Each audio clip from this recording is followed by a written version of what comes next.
So, welcome. This is a new session of a European Training Academy training. It's live, online, open training, the first one of that kind, focused to assist you to get the money. And today we'll be talking about the SME Instrument, which is the most popular and most successful funding scheme that the European Commission had ever put in place until now. Now, first I'd like to share with you this beautiful environment around me. So we are on a kind of boat restaurant, actually on the beach. I hope you don't mind the music, it's a bit loud.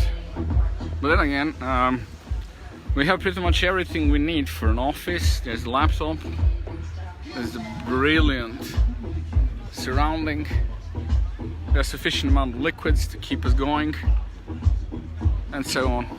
So,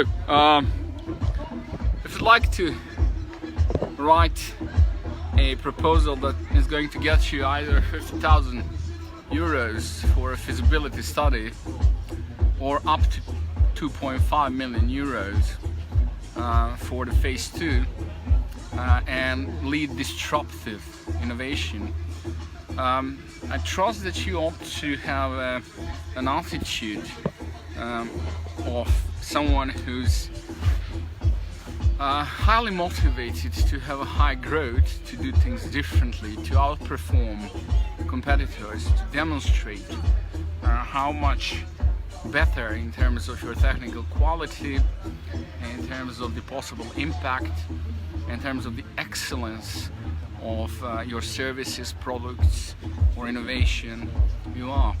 Now that's one of the reasons why we're having this unscheduled training today, because I'm formally on my vacation, and it's because during this vacation period many people had asked me to assist them to write Horizon 2020 proposals, mostly for research and innovation schemes, in terms of the review and reviewing budgets.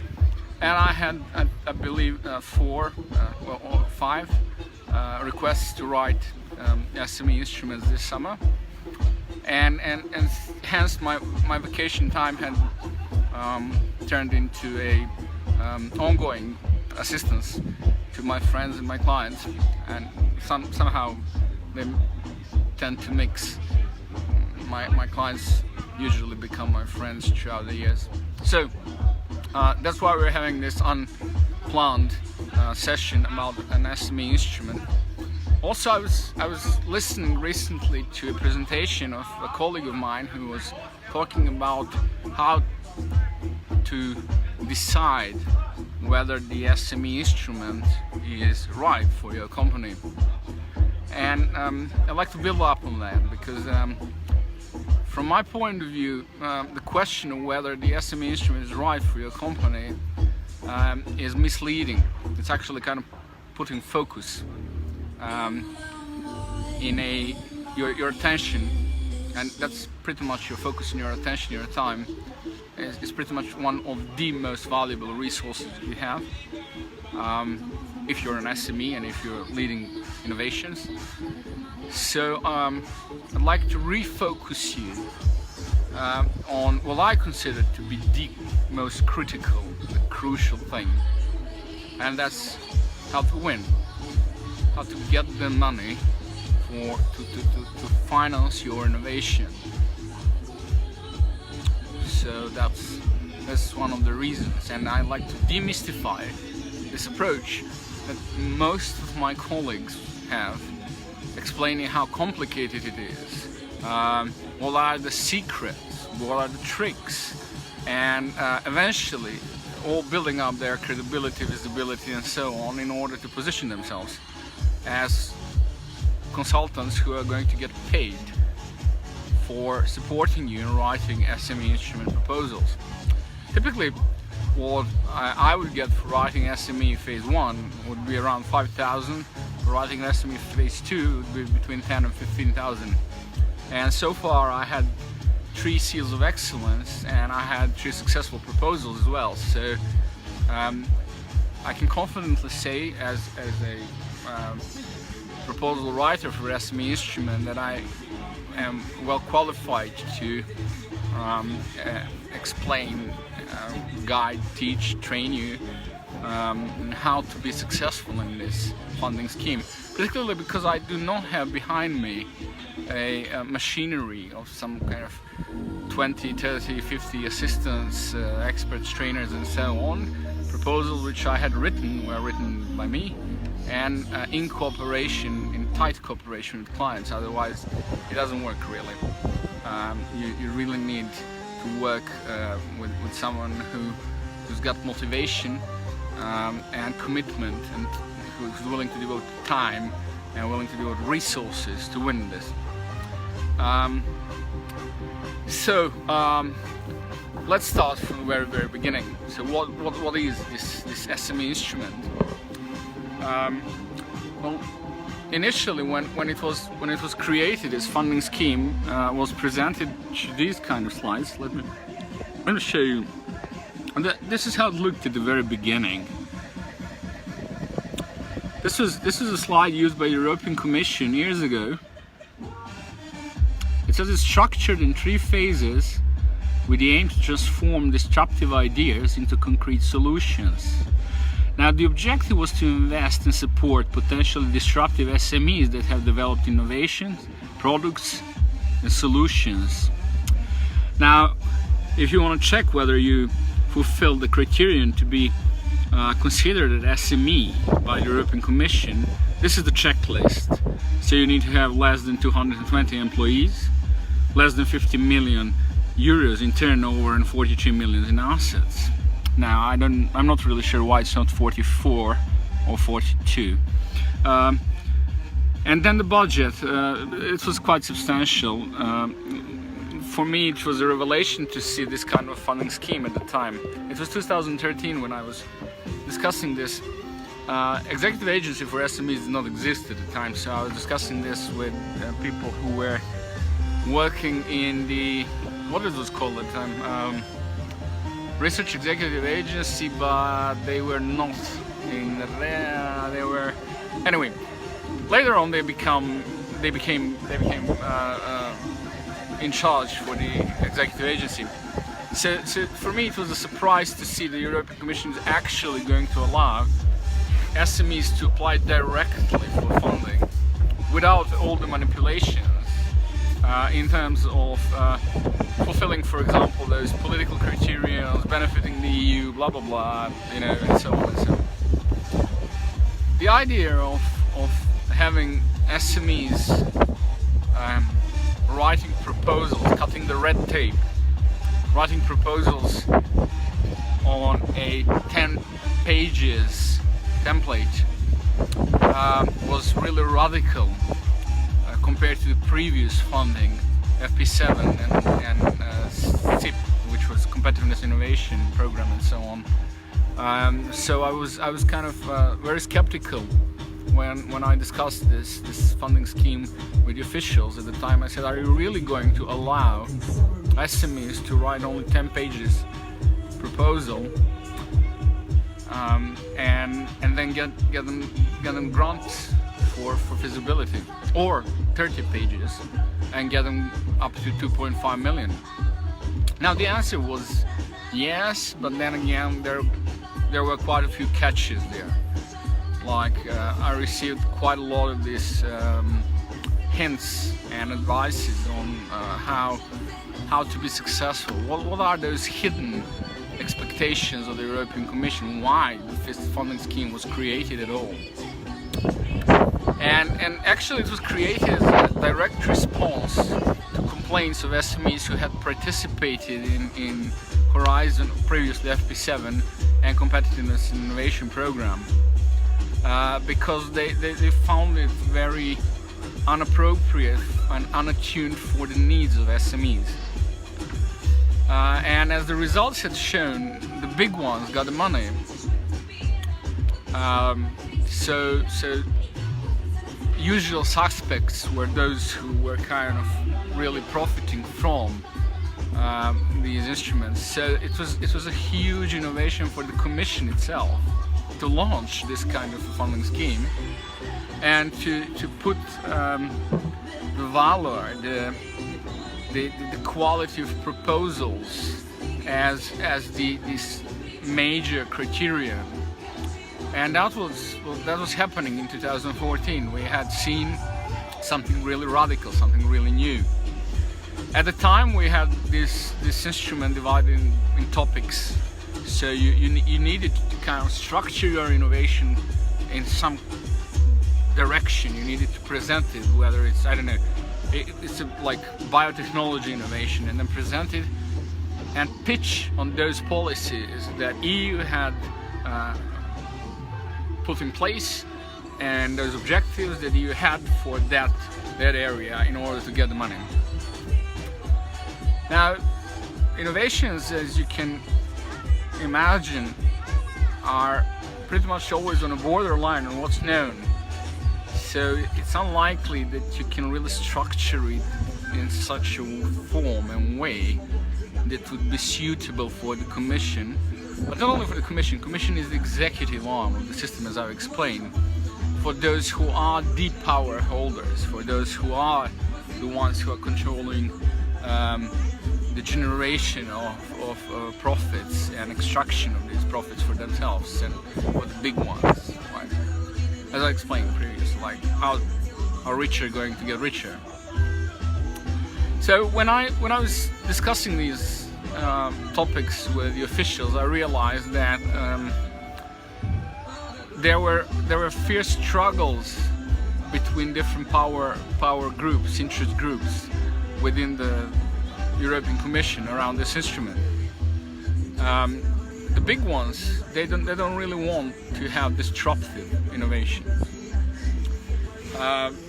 because for the big ones, for those who are already well established, dominating and controlling the markets, they're doing fine. New technologies are mostly something that they like to control, not something they would like to allow and expound to and make available to everyone.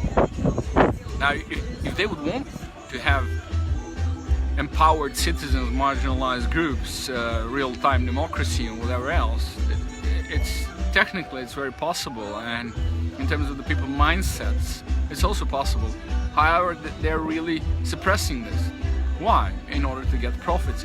So we're actually fighting against two factions. The top of the pyramid, which is profiting from the system as it is, and keeping control and dominating the markets and controlling them the way they are. And you're also, you must outperform those who are working for them, who represent and safeguard the system itself. So that's the trick. That's how I typically start my lectures and trainings for the SME Instrument. By explaining to those who are writing proposals, nobody really wants you to win. And you need to really digest that.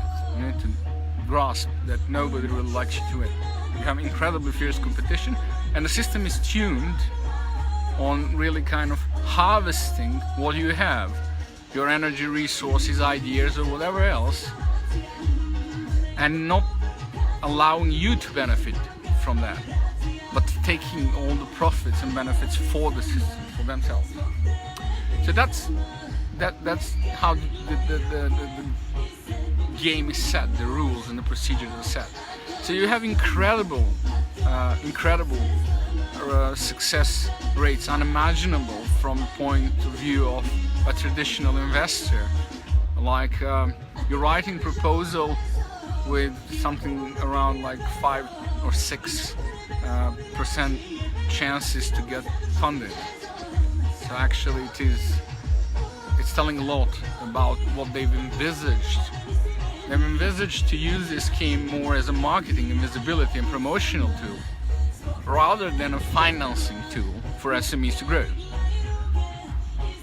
In order for SME to be considering this, it needs to get informed about the priorities, the rules, and so on and so on. So most of this scheme is actually just marketing and visibility and promotion and manipulation. But it still does not mean that you cannot be successful and you cannot outplay the system. If you do have quality and valor and skill sets, you can get the money. So, as I said, the SME Instrument was initially envisaged in these 3 phases. The first one, where you get the money for the feasibility study. Now you get lump sum of 50,000 euros, and typically it's not even audited. So it means that many of those who got money for the phase 1 spent it on a variety of different things. And then you have phase 2, where much smaller number of SMEs is successful compared to phase 1. And you can get between 0.5 up to 2.5 million euros. Now that's a serious investment, and that's a serious support for an SME to grow and for an innovation to be successful in terms of a wide-scale commercialization and so on. So that's worthwhile going for. Also, I'm not saying that you shouldn't apply for phase 1, rather the very opposite. You should spend a lot of time in examining those critical success criteria that I'm going to discuss in the next half an hour. For the phase 1, you should start from the phase 1 in order to master the game, to learn how to win, and then you can progress to phase 2. Because you do really need to change your mindset and your approach to business development when you're applying for phase 1 and when you're applying for this supposedly funding scheme for leading disruptive innovations. Now, since I lectured about this on Adaptive Leadership Conference in Washington and Harvard not a few years, 2 years ago, well, year and a half ago, they moved away. They're disruptive. They're trying to now reduce the usage of the word disruptive. They want to emphasize it's scaling up your business. It's not disrupting the market. As fundamentally, you really need to disrupt the market and existing value chains if you want to scale up. That's it. Otherwise, you can only sell out yourself as a business strategy or exit strategy to the big ones. Now, in the meanwhile, of course, consultants are earning the major part of the money, and on the other side, the politicians are achieving their political objectives. So that is the hidden agenda behind this instrument, and it's not so much hidden when you look at the evaluation criteria. So where do you start? As I said, you have this. This was I believe the first presentation ever used by the European Commission, where they were presenting what is the SME Instrument at the time in 2014 when they launched it. So you see, it says this is kind of a check, please. So see, these parts of text are particularly interesting for me. They say you need to have this uniqueness of the idea, then you demand on the market and the professional team as kind of key criterions which will determine whether this is an innovation for you. And I would rephrase these key criterions a little bit, rephrase them so that they're perfectly clear to an SME. So when an SME asks me whether I can get funding from the SME Instrument, I don't tell them, is this going to benefit you? I ask them, can you present it in such a way so that it can significantly benefit some of the EU priorities? Because SMEs typically don't care about EU policies, particularly those in associated or candidate countries, and even those who I work with within the EU. If you're a manager or an SME, it's really not your priority to benefit the EU development. It's your priority to survive and expand and have your organizational growth and get money and get your profits.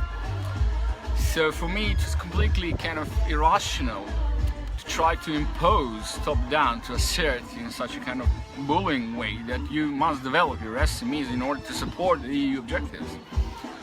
So I asked them, can you present that you are actually doing that? Because fundamentally, for majority of those who I spoke with, managers or SMEs, they don't care.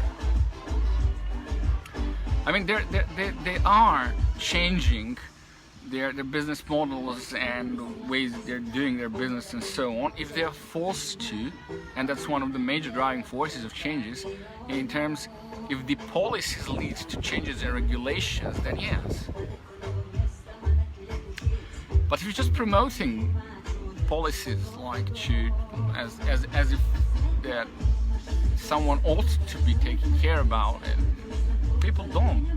They're focused on their own priorities.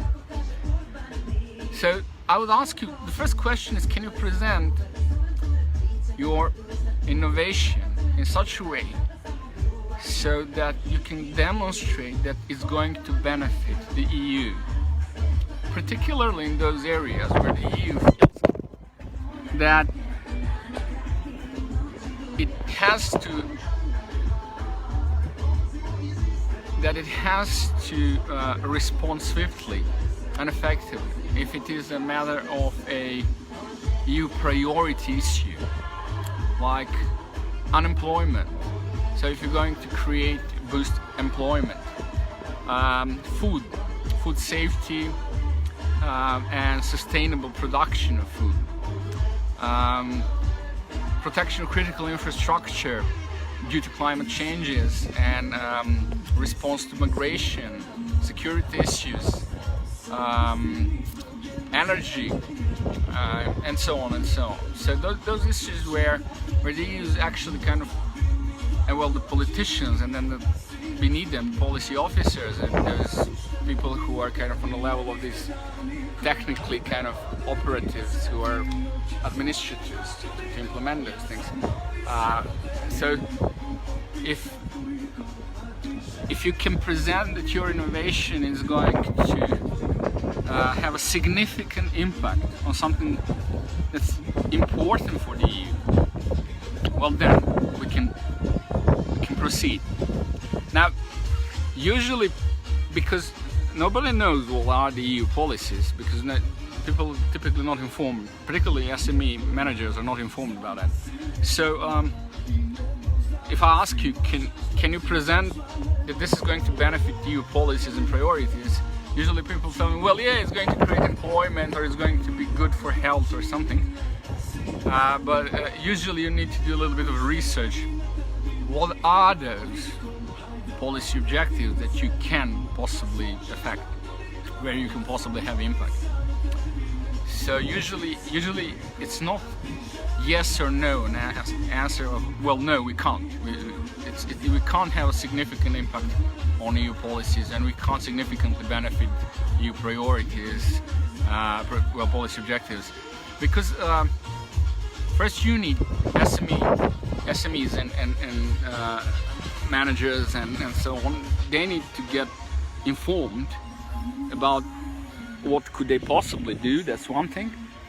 Secondly, your ideas evolve, because when you're dealing with innovations, particularly in the first phase, when you're dealing with a feasibility study for your innovation, while reading the policy documents, work programs, ongoing projects and so on, you get a lot of ideas on how to advance your own innovation, how to create a synergy with ongoing initiatives, how to merge this with the existing networks which EU had already created and put in place to ensure that the EU policy objectives are going to be implemented to some extent.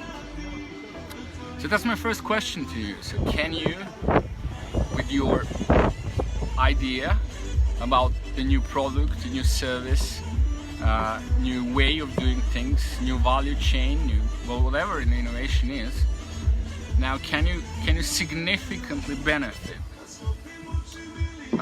Can you significantly benefit from that? Can you prove? Can you provide an evidence that's going to affect unemployment, food safety, energy issues, whatever are the objectives? And if you don't know where to search for this type of information, type in Europe.eu, go to the main website, and then click on EU by topic, and you will find all the topics which are relevant for the EU, and you'll find the EU priorities. Now you're going to have a new priorities very soon published because we now have new leadership. So they're going to put emphasis, as much as I understood, a little bit on climate changes, formally, but much more on security issues, migration, stability, pacifying the ongoing crisis in the neighborhood, Balkans, Med countries, and so on and so on, and so on and so on. Now, you got the opportunity to read about it, and you also need to use the wording that they're using in the strategy and policy and work programs and projects. The second question that I would ask you, they often say it's kind of, well, the first one was whether it's important for the EU. So can you have a significant impact on EU policy objectives? The second question is, can you provide evidence that you are better, that your solution, service, technological, your technology, or whatever the innovation is technically better than those who are existing and available in the market. So can you prove that you are actually going to develop something which is beyond state of the art? And you need to do that by providing a clear comparison with the competitors and whatever their research and development and innovation projects, ongoing projects are. So that's my second question is, are you doing something better than all the others? Now it's a very, very competitive arena that you're embarking on. You can win, but you do need to provide evidence that you're better than the others. And lastly, the last question would be, do you have capacity to achieve wide-scale commercialization and high growth? And it's interesting how you can analyze this, because you see assessments in that regard about your potential and your capacity. You can approach this from a variety of different angles. It's all about perception, and the most important way to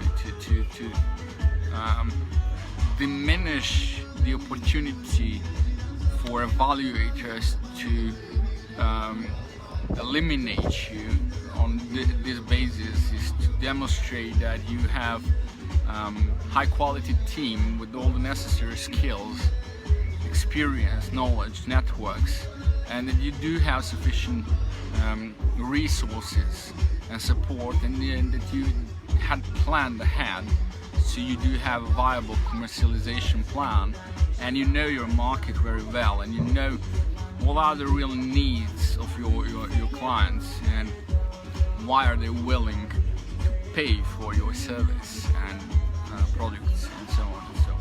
So those are three major questions.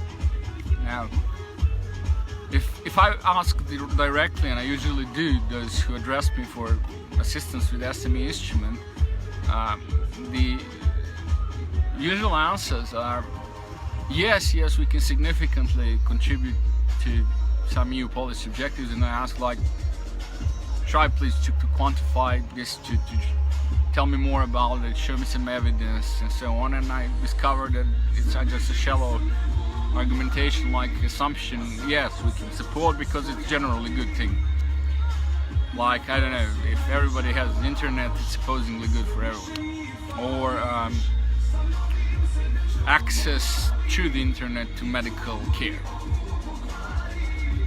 It could be beneficial, right? But so we need to try to provide measurable evidence, and we need to really narrow the gap to demonstrate clearly that you're responding directly to what the EU wants to achieve. Now, for my second question, usually when I ask people, are you doing things better than others? Is this an innovation which is in terms of technology, which is in terms of quality, and measured to the performance of the competitors? Can you demonstrate that you're going to achieve better performance with lower costs and so on and so on? And can you disrupt the existing value chains and the situation in the market? And typically what I hear is yes, we're of course we're better. Yes. But then again, when I dig a little bit deeper, I ask, can you show me evidence? Can you show me some studies, comparisons with your competitors? Why exactly? Can you educate me? Can you make me understand why are you better? Can you convince me that you're significantly better than the others? And that you can make also a significant impact and large-scale commercialization. And then this is where we get into, we plan, but people are just going to buy it because it's really a great idea. So you see, when you're embarking on the SME instrument, usually you don't have answers. Well, my clients never had answers to those questions.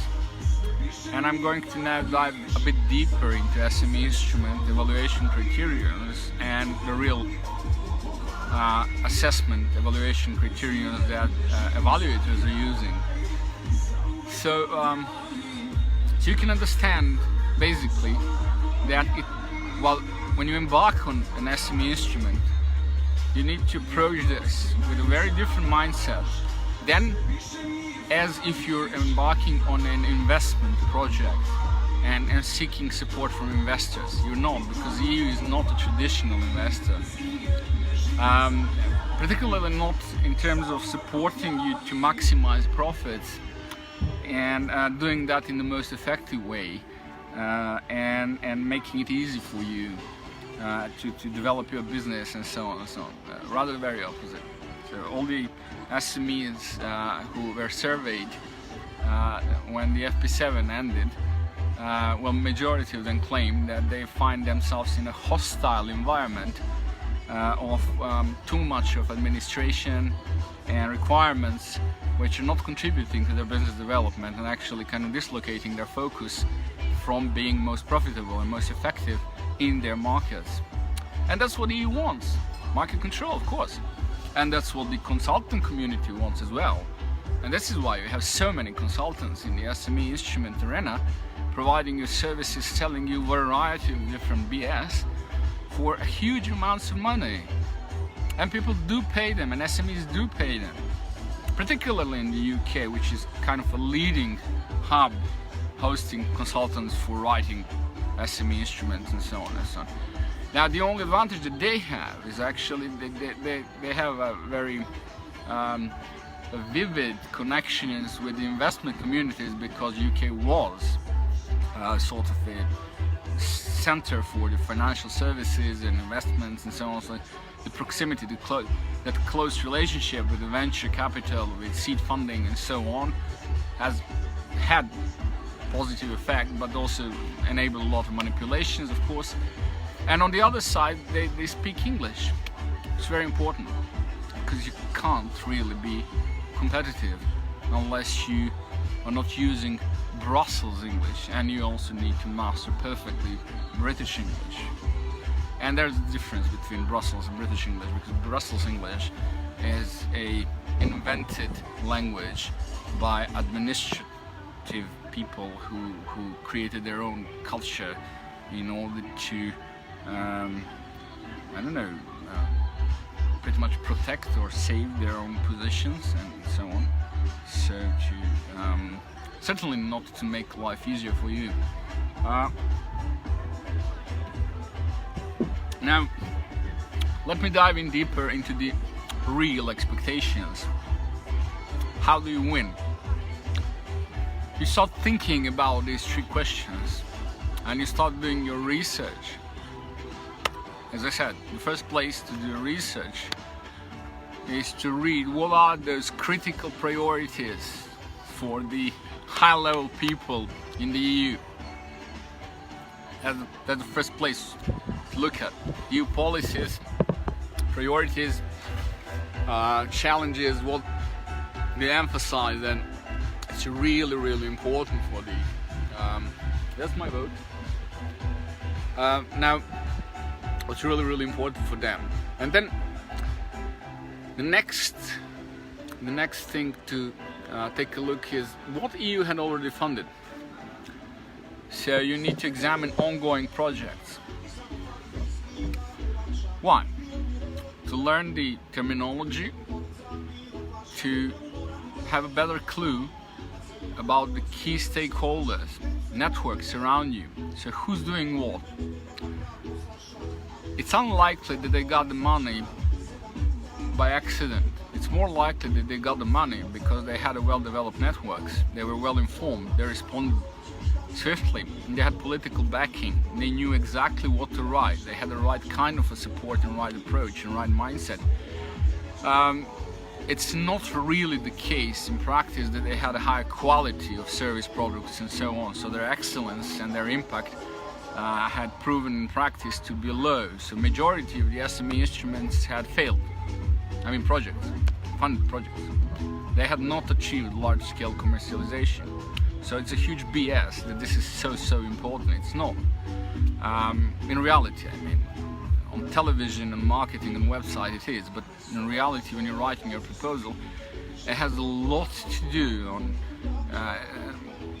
with who you know, unfortunately, and what kind of a quality of information you can get from the system about priorities, what the Commission would like to see, who's already getting funding for what kind of initiatives and what they want to support, and where the officials, where they have their hands on already in, and where the big players are already present, and so on and so on. So what are the interests of the high power, high interest stakeholders? And the only way for you to find out that, if you're not an insider, if you're not in Brussels as long as I was, you can't get that information easily. You can pay for people to, like me and many of my colleagues, we're taking incredible amounts of money for BS to explain you how Brussels works. Or you can do a much wiser thing, which is examine ongoing projects, people, actions, objectives, networks, who they worked with, and so on and so on.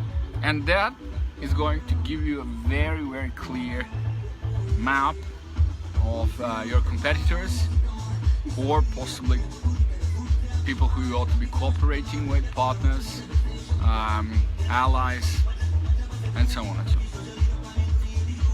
on. So those are the first 2 places where you start.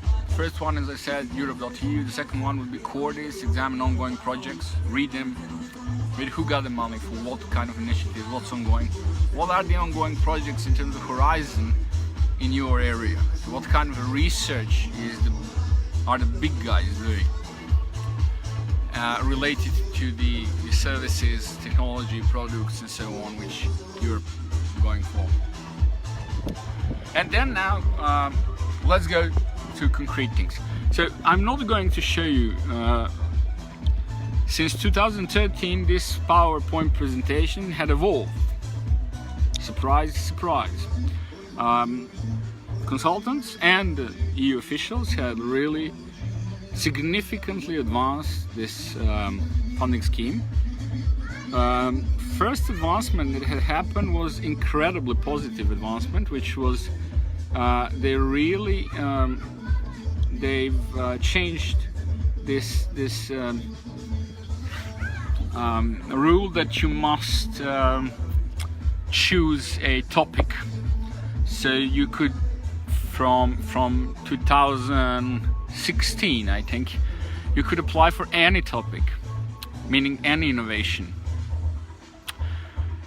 Innovative service, product, process, whatever. And that was extremely positive advancement. And then now what we are seeing is European Innovation Council, Pathfinder, and blah blah blah. Well, what you can see now is actually they're ruining the most successful funding scheme that the European Commission ever had. Because given that it is the most successful funding scheme, it had the largest number of applications, and also it had revealed how ineffective the system of evaluation and the other systems in place, in particular the administration the European Commission had for this, is actually not delivering what it's supposed to. So now they're trying to make more constraints and limitations for you, but you still have chances to apply. So you need to go to this website. Now this is the website that I had shown you on one of the previous trainings. It's single electronic data interchange area, and you go to search for funding and tenders here. And once you go there, once you press that, you go to search for funding and tenders, and then you type here the keyword, and then you type an SME, for example, and you're going to get a SME Instrument probably among the first results. Now let me see, am I correct? SME. Alright, so let's test this. Let's see what are we going to get. I guess internet is a bit slow because we're live. Okay, so Horizon 2020 SME, we don't want to close ones. Here it is. Okay, great. And you see, it says SME Instrument, and this is where you click. So I'm not going to show you all the PowerPoints that the European Commission and the consultants had created to discourage you pretty much to apply for the SME Instrument. I'm going to really focus on what's important. So open this website, and here you have it. You have type of action. So you have SME Instrument, but it's 2B. So grant only and blended finance. You have SME Instrument phase 2. You have closed, and you have SME Instrument phase 1 open. And here you have cutoff dates, meaning those are the deadlines when your proposals will be evaluated. So let's see what had not passed yet. 3rd May, that's 2018. So essentially the next one you are going to have, let's see when. Oh, it's going to be September. So you have just the right amount of time to prepare your proposals. Now let's go for this one. It's open, and let's say you wanna apply for this one. Topic description, blah blah blah blah. Select start submission. Okay, so you want to click next on your start submission here. Yes, confirm.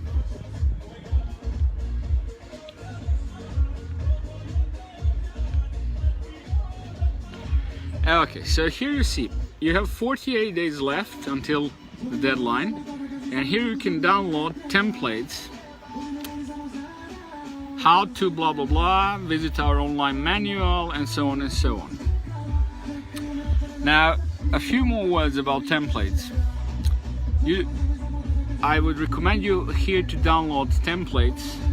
So it says download templates here, but templates you can also find here in the area of how to participate and reference documents.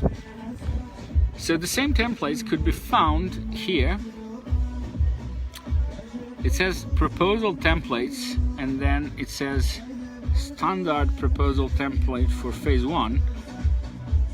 But I'm not going to click on that because you're going to get the standard proposal template, and you'll see that it has 10 pages, and that the first one is the cover page, and the second one is the executive summary, and it actually means that you need to create a proposal on 8 pages. And what is the critically important information for you is this. So you don't click on the standard proposal template, you click here on standard evaluation form for SMEs. And here, what do you see? This is fantastic. Here you can actually see evaluation criterions. So this is how your proposal is going to be evaluated. And you have 8 pages to address those questions. Now, the proposal template starts with the excellence section, but in terms of the threshold and in terms of the evaluation, the European Commission claims that the impact is the most significant one. So you need to provide convincing specification of the potential to create new markets or create market disruption, together with a convincing specification of the substantial demand, including willingness to pay for the innovation. And total market size needs to be envisaged. Then you have convincing description of targeted users or customers for the innovation, and so on. I'm not going to read each one of these, I'm just going to tell you. You see, threshold here is 4 out of 5, and so on. I'm going to tell you a very simple thing, which is copy paste those instructions, and that should be easy. Just open this template and then copy paste these instructions in a Word document, and that's how you're going to get your initial draft guidelines. What do you need to write? Fundamentally, SME Instrument, winning the SME Instrument means that you need to provide answers to these questions that evaluators are going to assess in such a way to reduce any space for subjective evaluation. So ideally educate evaluators and provide them measurable evidence, so they must assign the highest marks for your answers to these questions that I had just shown you. That's how you win SME Instrument. Now, let's put 50,000 euros in one hand and 20 questions on the other side. So, the question is not whether your SME is suitable for SME Instrument. The question is not whether you have motivation. The question is whether you want to focus on answering these roughly 20 questions in such a way so evaluators do not have any other choice but to assign you excellent marks, and then you get 50,000 euros to do your feasibility study. This is how I would approach SME Instrument, and this is the mindset that you need to have. And also you need to demonstrate that your answers are better than everybody else's. And the best way to do that is to show the Commission what kind of ridiculous proposals they had already funded and which are ongoing ones, by stating what they consider to be state-of-the-art. So comparing yourselves with the state-of-the-art means comparing yourself with the ongoing wasted money that the Commission is currently wasting on 80% of their ongoing projects. And of course, those who are dominating the market. So, but that brings me back to my first instruction, which is how do you address the second question, which is by reading and analyzing and creating your list of ongoing and recently finished projects by reading quarters. So those are the key guidelines on what do you need to know about SME Instrument, how to start. So let me repeat once again. So first you go to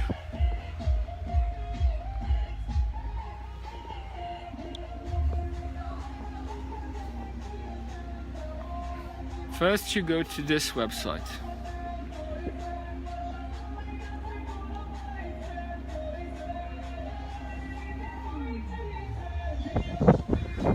Then you go to search funding and tenders, and then you type SME there, you find SME Instrument, and then you click start from the phase 1, because this is the best way for you to understand the expectations and the administrative BS challenges that the Commission had set.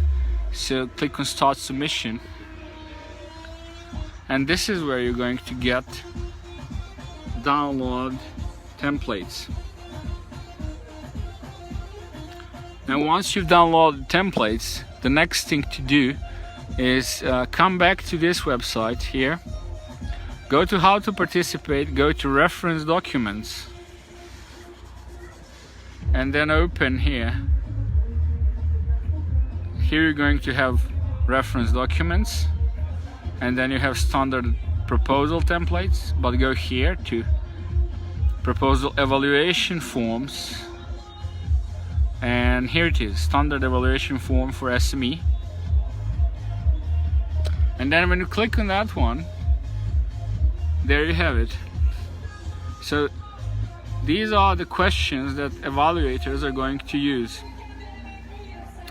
As I said, you start with a convincing, previous instructions started with convincing description of the potential to create new markets, but now they say convincing specification of the potential to create new markets, meaning they continuously invent these new words in order to kind of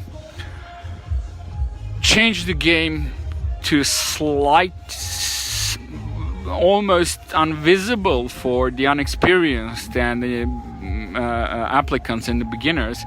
They're going to change the rules to such a slight extent that it's almost invisible, but yet it's going to eliminate many people.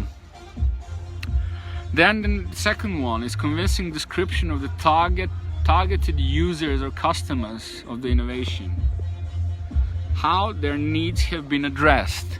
Why the users or customers identify will want to use or buy the product, service or business model, including compared to what is currently available, if anything at all. Now please read this carefully once again. So you see, each one of these evaluation criteria is not a single criterion. Each one of those paragraphs, sentences, whatever they created here, is a mess. So you need to defragment these. You need to good understanding of needs. So needs, realistic and relevant analysis of market conditions, total potential market size, that's one thing, growth rate, so you need to state that, competitors, you need to list your analysis initial, competitive offerings, so you need to list their products, key stakeholders, so you need to know what I was explaining, who's already there in the game, who's getting the money and support by the Commission, whose networks are already financed in place, who's dominating, controlling the market, eliminating others and playing all the dirty things that you can expect. Clear identification of opportunities for market introduction. Potential for market creation is particularly sought after. So actually what they want you to say here is you need to state a sentence directly responding to each one of those criteria, saying our product, service, whatever is going to create new market. Now ideally you don't need is going to, ideally you say had already created new market, and we can demonstrate this because, and then you list your existing clients and you provide support letters or whatever evidence you can think of, and you need to be creative about that in the parts of the proposal, parts 4 and 5. So that's how you approach this. Let's go for the next one. Let's say, you see, this is many people don't understand. Alignment of the proposal with the overall strategy of the applicant SME or more SMEs, but majority of SMEs who applied, you have I think overall ratio 1.2, meaning that majority applied alone, except few who had applied with partners, and commitment of the team behind them. Demonstration of need for commercial and management experience, including understanding of the financial and organizational requirements for commercial exploitation. Now, if you have been listening carefully what I was telling in the previous hour, you will know that what we're looking at is evaluation criterion for the SME Instrument Phase 1. That you have 10 pages minus cover page that ideally you can use for an attractive picture and very attractive logo and blah blah blah, and make it kind of clear to the evaluators that you had already invested a lot in the visual design and the marketing and so on. And then you have executive summary for the second page, so you have 8 pages, and then you have minimum 1 page going to the implementation. So you have 7 pages to address all these questions that I'm just reading my third evaluation criterion here. And as you can see, those evaluation criteria are not sole questions. They are this ridiculous mixture of whatever the Commission is kind of filing there. So for each one of those, when you defragment these questions that I'm reading here, for each one of them, you need to write a sentence saying alignment of the proposal with the overall strategy of the applicant SME. So you need to say, well, this is the most important project that we had been working. We started working several years ago on developing of this. Now we've reached our technology readiness level of blah blah blah, 5, 6, 7, 8, even 9. No, we're there, we're commercializing it. And we've invested all our key people and resources in this, because it's a significant message to your potential investors. You see, if you think like an investor, if an evaluator, my job as an evaluator is to find the flaws, and there's fierce competition in this funding scheme, as I explained, and the Commission doesn't really want to fund everyone. That was not the point at all. The point was marketing. The Commission wanted to create a lot of positive marketing, as if they're really supporting SME. So the idea here for you to approach to win this is to minimize the chances that evaluators can make a subjective assessment. So you need to provide written evidence, credible, measurable evidence, that this is a major project and it's totally aligned with your overall strategy, with your business plan. And this is ideally something that you've been working for several years already on, and that your team is fully committed and your key people are fully committed to this, and you kind of placed all your development plans, investments and so on stake for succeeding in this project. And that's a positive message for the investors. They're going to say, wow, well that's really convincing. If all of them had committed to this, then it sends a very positive message, right? Outline of the initial commercialization plan. Now, they made a mixture here. It's really fast. I don't know. apparently it's not business people who wrote this, because they're mixing here commercialization plan and business plan and feasibility study, and a lot of things are really kind of as usually, because you have many stakeholders involved in the commission in this, so each one wants to have their say and want to respect each other. So compromises always lead to this fussy whatever. Anyway, but you do need to present the outline of your business plan and outline of your initial commercialization plan in order to get the money for your feasibility study. Brilliant, eh? Anyway, so now how that looks in practice, let me show you.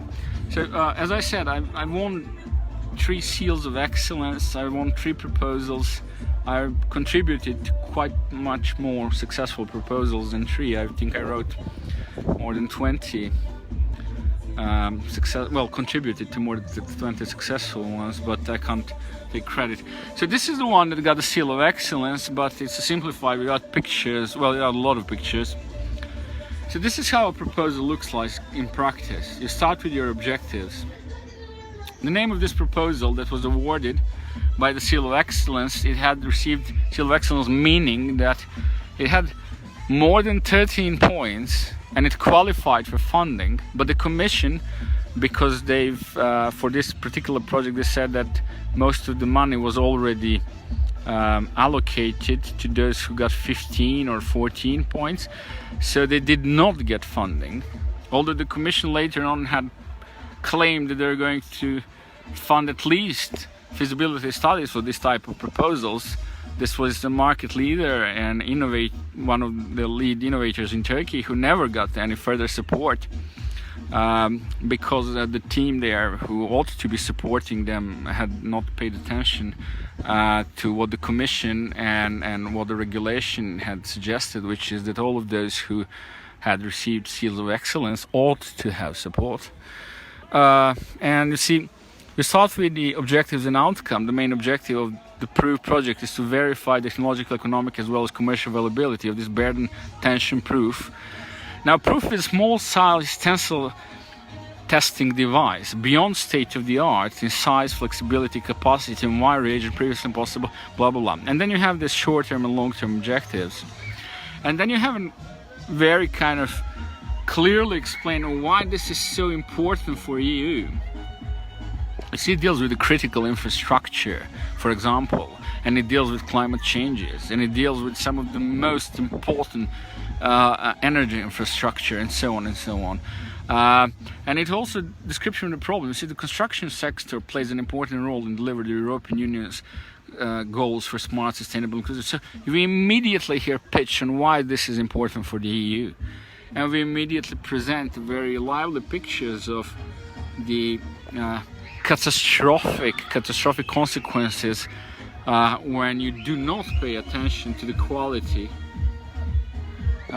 of the large scale bolts and so on.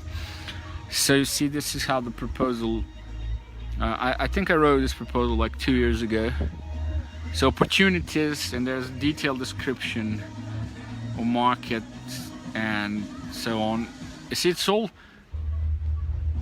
addressing evaluators' questions and criterions in a measurable way, and it's stating, you see, the Commission's report states, and then you have data, and then you have blah blah blah, and targets, and regulatory changes in the EU, and mass production lines can't control the quality of products because they had not yet integrated the technology that exists.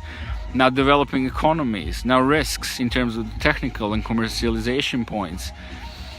And then you have your initial business plan. Now you see, this is extremely ridiculous, because it really asks you to create this draft of a business plan in like 5 sentences, and you can see here how I wrote one. And then you have, this is particularly funny, your relation to the work program. But it's an opportunity to pitch how you really know what the Commission wants to do and what it wants to finance. So instead of just pitching on the relation to the work program in terms of the SME Instrument, which would be, I think, work program number 7 of Horizon. You go and widen that in terms of listing all the topics that you're also going to contribute to. So you demonstrate to the evaluators that you know Horizon 2020 Arena and ongoing projects and priorities better than they do. And that's not hard to do because many of the evaluators really don't have a clue. You know? And trust me, I know quite a lot of them, so they really don't have a clue. And then particularly not about how to lead disruptive innovations. And then concept and methodology. And then current stage of development innovation. So here you need to say that you already kind of reached technology readiness level which would be suitable to convince evaluators to give you the money. And then feasibility study, how and what are you going to be doing and why it's something new to Europe. And of course gender analysis, unavoidable thing to waste another paragraph here where you really need to say that you're going to have a promotion of active involvement of women's role and so on and blah blah blah. And then ambition in terms of something new. And here we have the second section starting. So you see, I've spent here the first few pages. This is page number 5, so it means I spent 2 pages. One on the cover page, the second one on the executive summary, and then 3 pages for excellence, then 3 pages for impact, and then you have 1 page for implementation. Usually, which means, let me come back to the evaluation criterions, which means that you only have 3 pages to answer these questions here.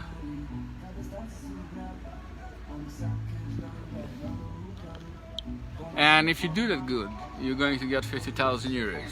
And then there are a few more questions that you need to answer if you're going to ask for up to 2.5 million euros grant, and you have a bit more pages available, you have up to 30. So fundamentally this is how you approach SME Instrument. You don't start by thinking of what this is this the right instrument for me? You don't go for thinking are you going to go for the important new priority? Yeah, long knowledge. Long knowledge. Okay. So you don't go for the is this important for the EU? You don't go for the I'm going to be the leader of, like I'm going to create a new Facebook. These are all the things that you develop along the way. Because by reading these questions, and many of them are complete nonsense, and I spoke with many business leaders, incredible amount of SMEs. I've trained more than 10,000 people. I wrote many successful